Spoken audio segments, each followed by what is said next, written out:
So let's put your passions to work. Let's find out which of those underlying passions, the real things that light your fire, you can bring to your business, right? So pick one or two passions, something you know right off. If I say, what are you passionate about? Whatever that is, that instinct, write it down. And then you want to figure out how can you further explore your passions. Maybe you have to volunteer. Maybe you have to do something to get yourself out of the mindset of money for a minute, because maybe that's blocking you. It keeps stopping you from really diving in. And just take some actions, take some steps, move forward, try something, right? And then you want to figure out how your purpose, which is your big picture, and your internal vision of what you want to achieve, how you can tie those together with your values that we went through, those list of things you have to have in your life, your passions, the things that drive your favorite hobbies, your favorite passions, the things you love. Put those all together and figure out, this is my real passion. I love these things, honor, integrity, passion, whatever it is for you. Tie it all together and see how you can apply that to your entrepreneurial endeavors. So I'm getting tight on time, so I'm going to move through this. The next component of figuring out your story and your personal brand positioning is figuring out your entrepreneurial why. So I'm sure all of you have heard this before. If you don't have a clear why, and the why typically isn't, I want to get rich. That's a result. The why is, like I said before, my babies. Man, that will drive me like nothing else, right? If you lose everything, are you going to go, well, I didn't make it, I guess that's it. If you're looking at your babies as your why and their survival, no. You're going to keep going no matter what, no matter how hard it gets. So figuring out what that is for you is a critical component to your personal brand positioning. Why are you doing it? Because that's going to be part of the story that you tell people. And your story and your why is going to relate with certain people. Not everyone can relate to my why being my kids, but that's my thing, right? And there are some of you that go, yeah, that's for me. And those are the people I'm talking to in that case.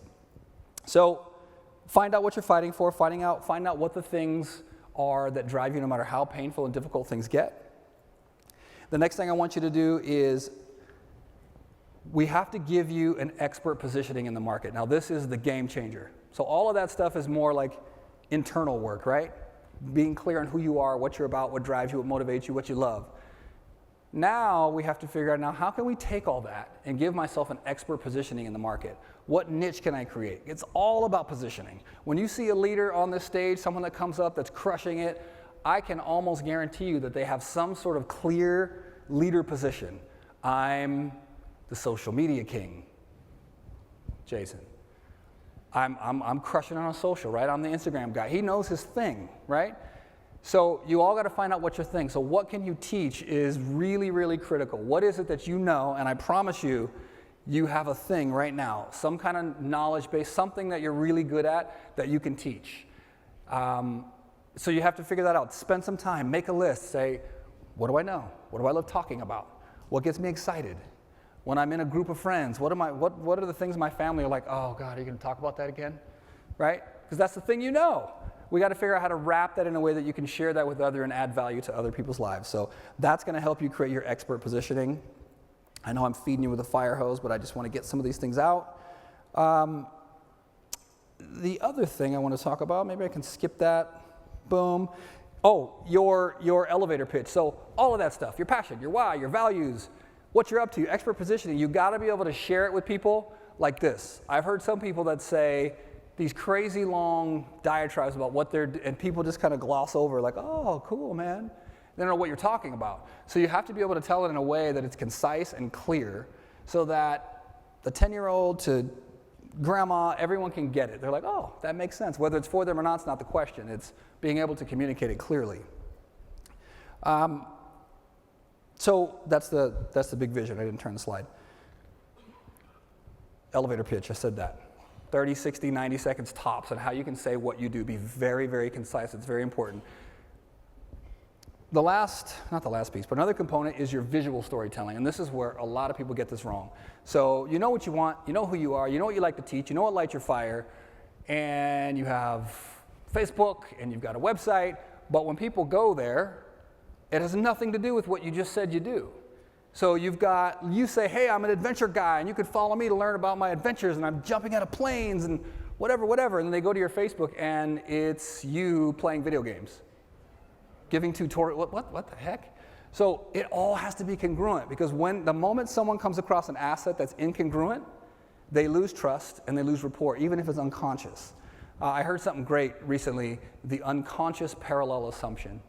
Basically says that people unconsciously assume and they judge the whole based on parts.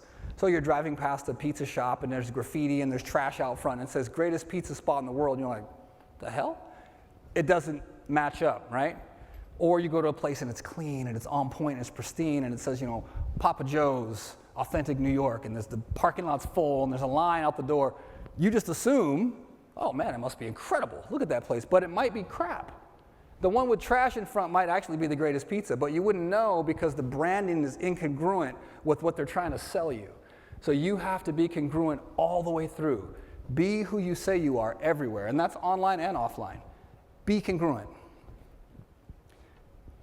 There was an interesting study that they did at Princeton where they said people can determine whether or not you're trustworthy or not within 1/10 of a second just by looking at your face.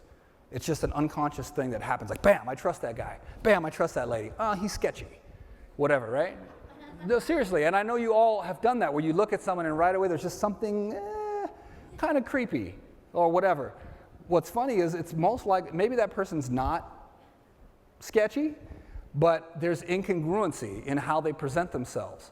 And so your visual assets have to be on point and authentic. You have to be yourself. Don't try to be the guy in front of the Bentley. Don't try to be the lady in the yoga pose if that's not, and you're trying to sell that's who you are. Don't do that. Be yourself. Your story is awesome and it's perfect and you're perfect. I promise you, your story is incredible. You just have to know how to tell it, right? So how you do that though is you have to practice. You got to practice, not like memorization, but the essence of who you are and what you want to say, and you have to rehearse it, right? To the point where you're confident. Here's who I am. Here's what I represent. Be confident and clear. This is a great quote. The single biggest problem in communication is the illusion that it has taken place. This is awesome. So most people think, oh, I said this thing, and here's what I meant, but the other person heard a bunch of other stuff, right? Because there's multiple layers and multiple points of communication. So maybe they said, yeah, well, I'm a branding expert, but they showed up in some dirty sweats and a t-shirt with some ketchup stains on it, and you're like, I said the right things, but that's not what was communicated, right? So again, your visual assets have to tell that story. Everything you do has to tell the same story. So think about your message, practice it, gain mastery over your message because it's confidence. Do mirror work. This might be kind of weird. You can do it by yourself so you don't freak anyone out. But stand in front of the mirror, look at your face. Some people don't realize what their face does when they say things. So they're like, God, I'm saying the right things, but I'm just not closing, or I'm just not. Maybe you got a weird eye twitch and you're not seeing it. Like, look at it, record yourself. Record your voice too so you can hear your tonal patterns. Tone is huge, huge. It's more important than the words you're saying. If your tone is off, you could say all the right words. And I see this all the time in my marriage where I'm saying the right thing, but she's not buying it. There's something about the other components, right? And then take a class. I recommend taking a communication course of some kind to just learn how to speak, how to listen. It's a powerful, powerful tool. Use it. So let's put all this together, right? You're going to figure out your values, what really drives you. You're going to figure out what lights your fire. You're going to figure out the things that you're passionate about. You're going to look at the passions underneath it to figure out what it really is. Figure out your why, what will get you back up if you get smashed and you fall down. Put all that together. Now go back to your story and pull out the pieces of your story that are congruent with what you just discovered about yourself, your personality, all the things you just found, right? There's some notes in here to help trigger some of the things I talked about. One thing I missed that I want to say is that you need to figure out who your audience is. You can't talk to everyone. I think maybe Michael said that earlier. You can't communicate to everyone. You end up speaking to no one.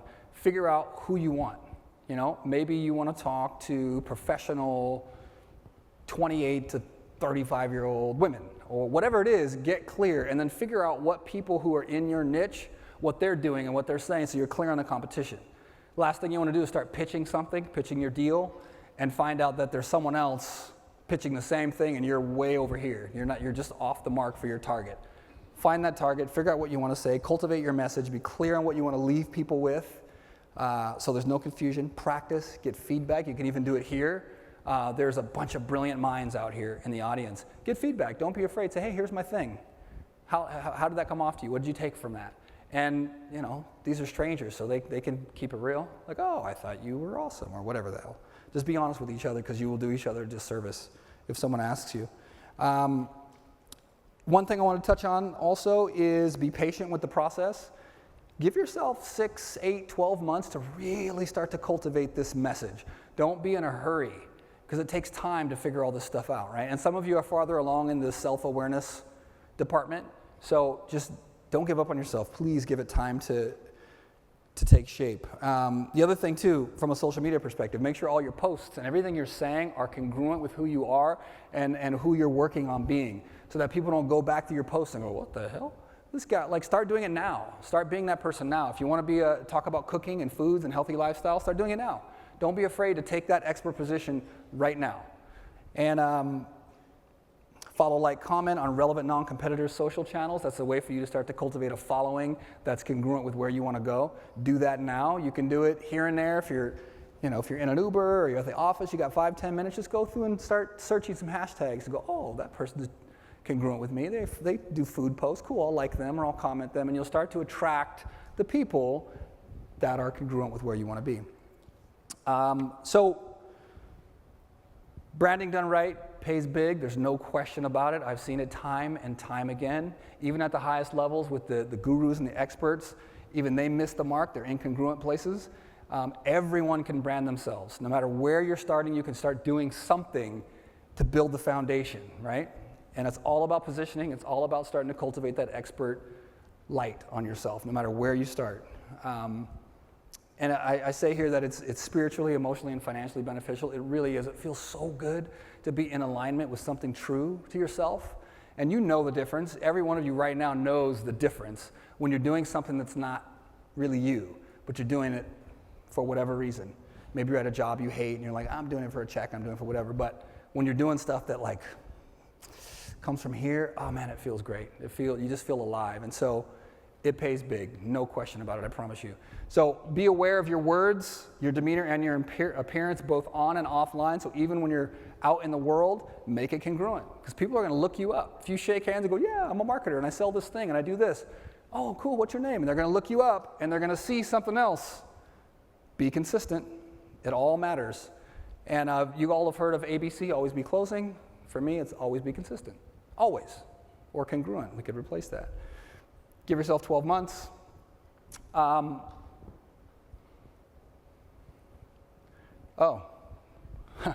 Thank you. So one of my deepest passions is helping people find their true north and figure out their story and their brand. It lights me up. So all of you being in the room today, you're helping me do that and live that out, and I want to thank you for your time.